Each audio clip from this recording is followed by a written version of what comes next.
Hello friends, తెలంగాణలో కొత్త ration card కావాలనుకున్న వాళ్ళు ఈ విధంగా ఈ ఫామ్ను ఫిలప్ చేయాలి. ఈ ఫామ్ ఎక్కడ దొరుకుతుందంటే డిస్క్రిప్షన్లో లింక్ ఇస్తాను. అక్కడ నుంచి మీరు డౌన్లోడ్ చేసుకొని ప్రింట్ తీసుకొని మీరు అక్కడ డీటెయిల్స్ ఫిల్ చేయాల్సి ఉంటుంది.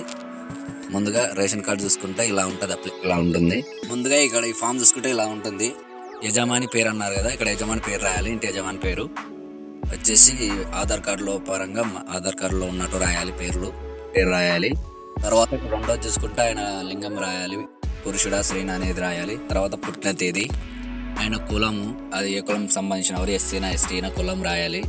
తర్వాత ఇక్కడ ఆయన ఆధార్ నెంబర్, పుట్టిన తేదీ అండ్ అదేవిధంగా ఆధార్ నెంబర్, ఆయన వృత్తి, మొబైల్ నెంబర్ ఇవన్నీ రాయాలి. ఇవన్నీ ఫిల్ చేయాలి.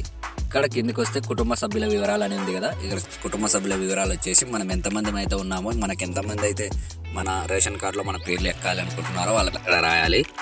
సభ్యుల వివరాల్లో వాళ్ళ నెంబర్ వేసుకొని ఫస్ట్ నెంబర్ వేసి ఇక్కడ పేరు రాసి దరఖాస్తునితో సంబంధం అంటే ఆయనకి ఏమవుతాడు, కొడుకు అవుతాడా లేకపోతే కూతురు అవుతుందా అనేది రాయాలి.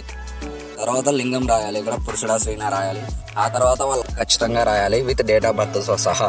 పుట్టిన తేదీ ఉంది కదా, ఇక్కడ పుట్టిన తేదీ ఖచ్చితంగా వాళ్ళ ఆధార్లో ఉన్నట్టు ఫిల్ చేయాలి. తర్వాత పుట్టిన తేదీ వేసిన తర్వాత ఇక్కడ వాళ్ళ ఆధార్ నెంబర్ రాయాలి. అలా మన ఇంట్లో వాళ్ళది ఎంతమంది ఉంటే అంతమంది రేషన్ కార్డు కోసం అప్లై చేస్తున్నాం కాబట్టి వాళ్ళందరి పేర్లు అండ్ అదేవిధంగా వాళ్ళ పుట్టిన తేదీ అండ్ వాళ్ళ ఆధార్ కార్డ్ నెంబర్ క్లియర్గా రాయాలి.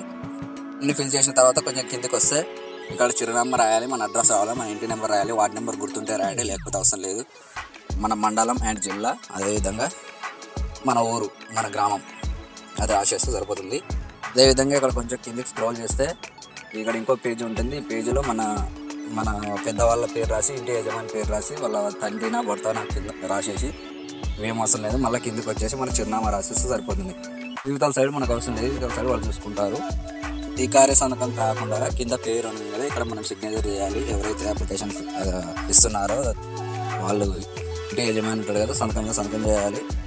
ఆ తర్వాత ముఖ్యంగా ఇక్కడ ఫ్రంట్ సైడ్లో ఫోటో మాత్రం ఖచ్చితంగా అతికించాలి. ఫోటో లేకుంటే ఏదో ఫోటో మాత్రం ఖచ్చితంగా ఉండాలి.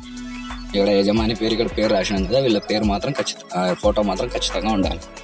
అదేవిధంగా ఇన్ని జిరాక్స్లు కావాలన్నమాట. జిరాక్స్లు అన్ని అటాచ్ చేసి ఫైల్కి అటాచ్ చేసి ఇవ్వాలి. ఇప్పుడు ఆధార్ కార్డులు మనం ఎవరైతే వాళ్ళ పేర్లు ఇచ్చామో వాళ్ళ అన్ని ఆధార్ కార్డులు జిరాక్స్ తీయించుకొని ఆ ఫైల్స్ అన్ని అటాచ్ చేసి సచివాలయంలో ఇస్తే సరిపోతుంది.